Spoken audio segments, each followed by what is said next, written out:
എൻ്റെ എല്ലാ പ്രിയപ്പെട്ട കൂട്ടുകാർക്കും ഒരുപാട് സ്നേഹത്തോടെ ഞങ്ങളുടെ പുതിയൊരു വീഡിയോയിലേക്ക് സ്വാഗതം. എത്ര ഇഷ്ടമില്ലാത്തവരാണെങ്കിലും ഇനി കോവയ്ക്ക എവിടെ കണ്ടാലും വിടൂല കേട്ടോ. ഈ ഒരു റെസിപ്പീൻ്റെ രുചി നിങ്ങൾ അറിഞ്ഞിട്ടുണ്ടെങ്കിൽ ഇപ്പോൾ കോവയ്ക്ക ഉപയോഗിച്ചിട്ടുള്ള ഒരു ഒരു ഫ്രൈൻ്റെ റെസിപ്പി അല്ലെങ്കിൽ ഒരു ചിപ്സിൻ്റെ റെസിപ്പിയാണ് കേട്ടോ. ഭയങ്കര ടേസ്റ്റാണ്. അപ്പോൾ എല്ലാവരും കണ്ടു നോക്കണം. നല്ല അടിപൊളിയായിട്ടുള്ള റെസിപ്പിയാണ്. എല്ലാവരും ഇനി എത്ര ഇഷ്ടമില്ലാത്തവരാണെങ്കിലും കോവയ്ക്ക ഇനി നിങ്ങൾ കഴിക്കൂ കേട്ടോ. അത്ര ഗംഭീരമായിട്ടുള്ള രുചിയാണ്.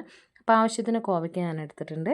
നന്നായിട്ട് വാഷ് ചെയ്ത് കൊണ്ടുവന്നു. അപ്പോൾ ഒരുപാട് മുറ്റിയ കോവയ്ക്ക എടുക്കാതിരിക്കാനായിട്ട് ശ്രദ്ധിക്കുക കേട്ടോ.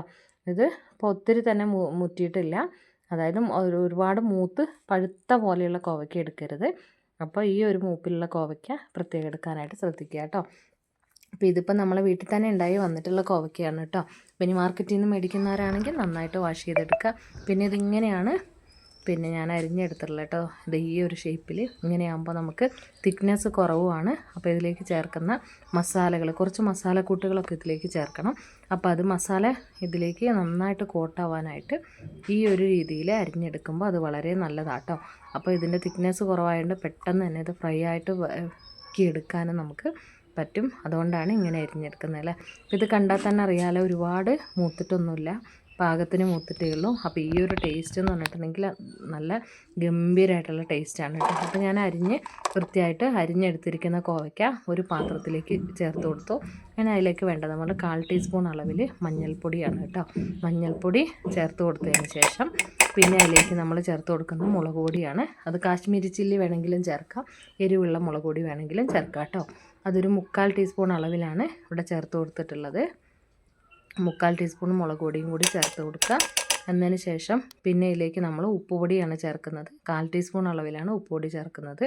ഉപ്പുപൊടി ചേർത്ത് നന്നായിട്ട് ഇത് കോട്ടായ ശേഷം നമ്മൾ ചെറുതായിട്ടൊന്ന് ടേസ്റ്റ് ചെയ്ത് നോക്കുക. എന്നിട്ട് ഉപ്പ് കുറവാണെങ്കിൽ ഫ്രൈ ചെയ്യുന്ന സമയത്തോ അല്ലെങ്കിൽ ഈ ഒരു മിക്സ് ചെയ്യുന്ന സമയത്തോ കൂടി ചേർത്ത് കൊടുക്കുക. പിന്നെ ഇതിലേക്ക് വേണ്ടത് ഒരു 2 ടീസ്പൂൺ 2.5 ടീസ്പൂൺ അളവിൽ കോൺഫ്ലവർ, അല്ലെങ്കിൽ അപ്പത്തിനും ഇടിയപ്പത്തിനും ഒക്കെ ചേർക്കുന്ന നൈസായിട്ടുള്ള അരിപ്പൊടിയാണ് വേണ്ടത്, നല്ല വറുത്ത അരിപ്പൊടി. അപ്പോൾ ഞാനിപ്പോൾ ഇവിടെ അരിപ്പൊടിയാണ് എടുത്തിട്ടുള്ളത്. ഒരു 2-2.25 ടീസ്പൂൺ അളവിൽ എടുത്തിട്ടുണ്ട്. പിന്നെ ഇതിലേക്ക് പ്രത്യേകം ശ്രദ്ധിക്കേണ്ട കാര്യം, വെള്ളം ഉപയോഗിച്ചിട്ടോ എണ്ണ ഉപയോഗിച്ചിട്ടോ ഇത് മിക്സ് ചെയ്യാൻ പാടില്ല. ഇത് ഈ ഒരു കോവയ്ക്കേൻ്റെ ഉള്ളിൽ തന്നെ ധാരാളം വാട്ടർ കണ്ടൻറ്റ് ഉണ്ട്. അതുകൊണ്ട് ഒരു 5 മിനിറ്റോളം ഇതിങ്ങനെ നന്നായിട്ട് പൂർണ്ണമായിട്ടും ഈ ഒരു പൊടിയിൽ ഇങ്ങനെ മിക്സ് ചെയ്തതിന് ശേഷം ഒന്ന് മാറ്റി വയ്ക്കുക. അപ്പോൾ നമ്മൾ മാറ്റി വയ്ക്കുന്ന സമയം കൊണ്ട് തന്നെ കോവയ്ക്കേൻ്റെ ഉള്ളിലുള്ള വാട്ടർ കണ്ടൻറ്റൊക്കെ പുറത്തോട്ടിറങ്ങിയിട്ട് ഈ ഒരു പൊടി ഇപ്പോൾ ഇങ്ങനെ നമുക്ക് തോന്നും ഇതിൽ വെള്ളമൊന്നും ആവുന്നില്ലല്ലോ, ഈ പൊടികളെല്ലാം ഈ ഒരു കോവയ്ക്കയിലേക്ക് പിടിക്കുന്നില്ലല്ലോ എന്ന് നമുക്ക് തോന്നും. പക്ഷേ അങ്ങനെയല്ല. ഈ ഒരു കോവയ്ക്കേൻ്റെ ഉള്ളിലുള്ള ഒരു 10 മിനിറ്റോളം 5 മിനിറ്റോളമൊക്കെ നമ്മൾ അരിഞ്ഞിട്ട് മാറ്റി വയ്ക്കുമ്പോഴത്തേക്കും അതിൻ്റെ ഉള്ളിലുള്ള വാട്ടർ കണ്ടൻ്റ് എല്ലാം പുറത്തേക്ക് വന്നിട്ട് ഈ ഒരു പൊടിയിൽ നന്നായിട്ട് മിക്സ് ചെയ്യും. അപ്പോൾ ഈ ഒരു രീതിയിൽ നമ്മൾ എടുത്തത് കൊണ്ട് തന്നെ നല്ല രീതിയിൽ തന്നെ ഈ ഒരു മിക്സ് ഇതിലേക്ക് നന്നായിട്ട് തന്നെ കോട്ടാവാൻ വേണ്ടിയിട്ട് വളരെയധികം സഹായിക്കും കേട്ടോ. അപ്പോൾ അതുകൊണ്ടാണ് ഈ ഒരു രീതിയിൽ തന്നെ ഇത് അരിഞ്ഞെടുക്കണം എന്ന് ഞാൻ പറഞ്ഞത് കേട്ടോ. ഈ ഒരു ടൈമിൽ നമ്മൾക്ക് വേണമെങ്കിൽ ഇതിലേക്ക് കായത്തിൻ്റെ പൊടി വേണമെങ്കിൽ ചേർത്ത് കൊടുക്കാം. ഇഞ്ചി വെളുത്തുള്ളിൻ്റെയൊക്കെ പേസ്റ്റ് ചേർത്തെടുക്കാം. അപ്പോൾ അങ്ങനെയും കൂടി വേണമെങ്കിൽ ചേർത്ത് കൊടുത്തിട്ട് നമുക്ക് തയ്യാറാക്കി എടുക്കാവുന്നതേ ഉള്ളൂ. അതൊക്കെ ആ ഒരു ടേസ്റ്റൊക്കെ ഇഷ്ടമാവുന്നവർക്ക്. പക്ഷേ ഇങ്ങനെ ഫ്രൈ ചെയ്തെടുത്താലും ഇതിൽ ടേസ്റ്റിൻ്റെ ഡിഫറൻസ് ഒന്നുമില്ല. ഇങ്ങനെ ചെയ്തെടുത്താലും നല്ല രുചിയാണ്. അത് കണ്ടില്ലേ, നന്നായിട്ട് തന്നെ ഇതിലേക്ക് മസാല കുറച്ച് നേരം കൂടി നമ്മൾ വെക്കുമ്പോഴത്തേക്ക് ഇതിന്ന് വീണ്ടും വെള്ളം വരും കേട്ടോ. അപ്പോൾ അതുകൊണ്ടാണ് നമ്മൾ വെള്ളം ചേർത്ത് മിക്സ് ചെയ്ത് കഴിഞ്ഞിട്ടുണ്ടെങ്കിൽ ഇത് വറുത്തെടുക്കുമ്പോൾ അത്ര തന്നെ നമുക്ക് ഫ്രൈ ആയിട്ട് കിട്ടില്ല. അതുകൊണ്ടാണ് അത് പ്രത്യേകമായിട്ട് ശ്രദ്ധിക്കണം.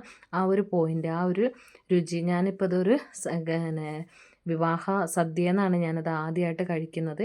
അപ്പോൾ ഇത്ര നാൾ നമ്മൾ കോവയ്ക്ക എന്ന് പറയുമ്പോൾ നമ്മൾ സാമ്പാറിൽ ഇടുക, അല്ലെങ്കിൽ അത് തോരൻ വെക്കും, അല്ലെങ്കിൽ മീൻ പീര വെക്കും.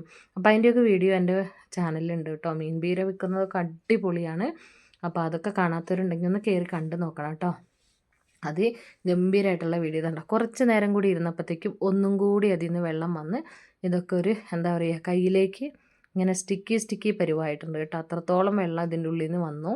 അപ്പോൾ ഈ ഒരു സമയം വരെ ഇത് മാറ്റി വച്ചിരുന്നാൽ മതി, ഈ ഒരു ടൈം വരെ കേട്ടോ. അപ്പോൾ ഇതിൽ കൂടുതലുള്ള സമയം വെക്കേണ്ട. പിന്നെ ഒരു ചീനച്ചട്ടിയിലേക്ക് നമ്മൾ എണ്ണ ഒഴിച്ച് കൊടുക്കുക. നമ്മളിപ്പോൾ വിറകടുപ്പിലാണ് ഫ്രൈ ചെയ്തെടുക്കാൻ പോകുന്നത്. അപ്പോൾ അതിന് വേണ്ടിയിട്ട് നമ്മൾ യൂസ് ചെയ്യുന്ന ഏത് കുക്കിംഗ് ഓയിൽ വേണമെങ്കിലും യൂസ് ചെയ്യുക. ആവശ്യത്തിന് അത് ഫ്രൈ ചെയ്തെടുക്കാൻ ആവശ്യത്തിനുള്ള എണ്ണ എടുക്കുക. അതിലേക്ക് ഒരു പിടി നിറയെ കറിവേപ്പില ഞാൻ ചേർത്ത് കൊടുത്തിട്ടുണ്ട്.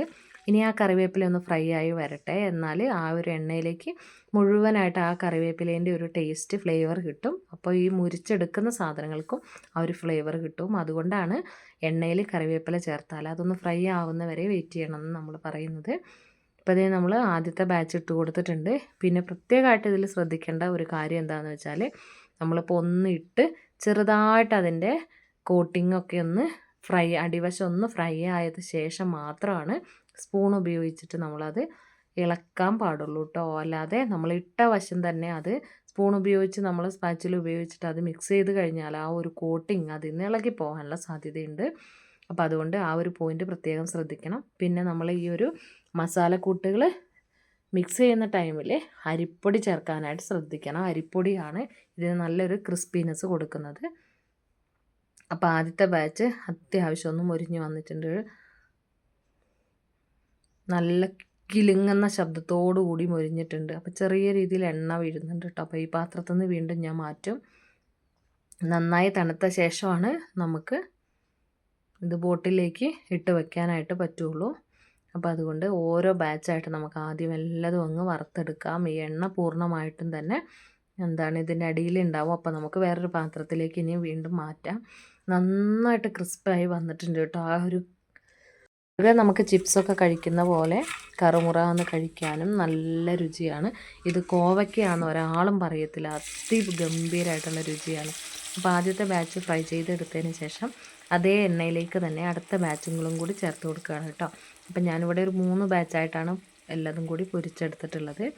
അപ്പം നിങ്ങൾക്ക് ഇതെന്താണെന്ന് വെച്ചിട്ടുണ്ടെങ്കിൽ ഇത് കുട്ടികൾക്ക് സ്നാക്സായിട്ട് പിന്നെ സ്കൂളിൽ കൊടുത്തു വിടുമ്പോൾ സ്നാക്സായിട്ട് കൊടുത്തു വിടാം, അല്ലെങ്കിൽ ഇനി കറിയായിട്ട് കൊടുത്തു വിടാം. ഇനി ഹോസ്റ്റലേഴ്സായിട്ടുള്ള കുട്ടികൾക്ക് അവിടേക്ക് ഫ്രൈ ചെയ്ത് നമുക്ക് കൊടുക്കാം. ഒത്തിരി 3-4 മാസം വരെ തന്നെ നമുക്കിത് പുറത്ത് വെച്ചിരിക്കാനായിട്ട് പറ്റും.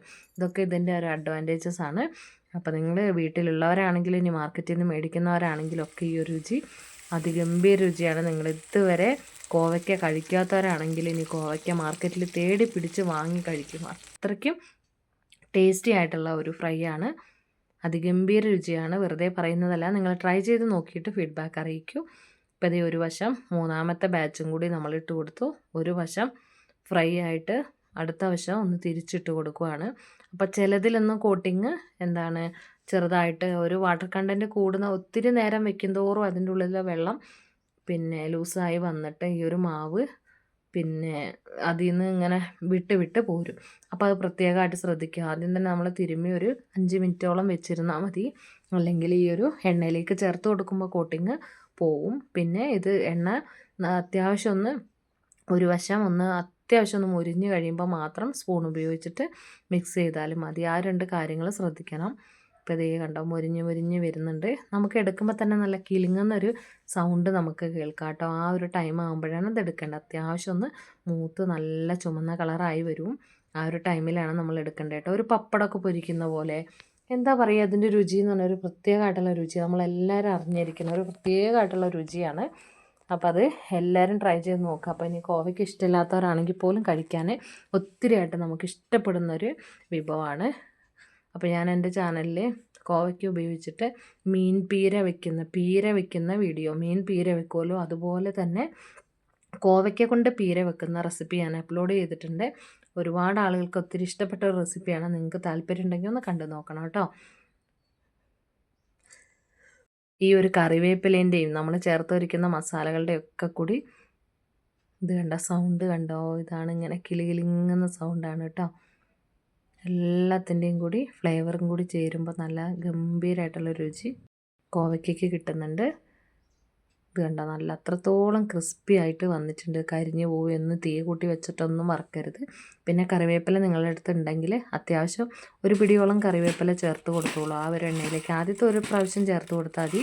കാരണം ആ ഒരു എണ്ണയിലേക്ക് പൂർണ്ണമായിട്ട് ഇതിൻ്റെ ഈ ഒരു കറിവേപ്പിലേൻ്റെ ഫ്ലേവർ ഉണ്ടാവും. നമ്മളിപ്പോൾ ഈ ഒരു പാത്രത്തിൽ നിന്ന് വേറൊരു പാത്രത്തിലേക്കും കൂടി ഒന്ന് മാറ്റിയിട്ട് ഒരു 2-3 മിനിറ്റും കൂടി ഇങ്ങനെ ഒന്ന് ഇരിക്കട്ടെ. അതിൽ പൂർണ്ണമായിട്ടും ഇതിൻ്റെ ചൂട് പോയതിന് ശേഷമാണ് നമ്മൾ വേറൊരു കുപ്പിയിലേക്ക് പകർത്തി വെക്കുന്നുള്ളൂ.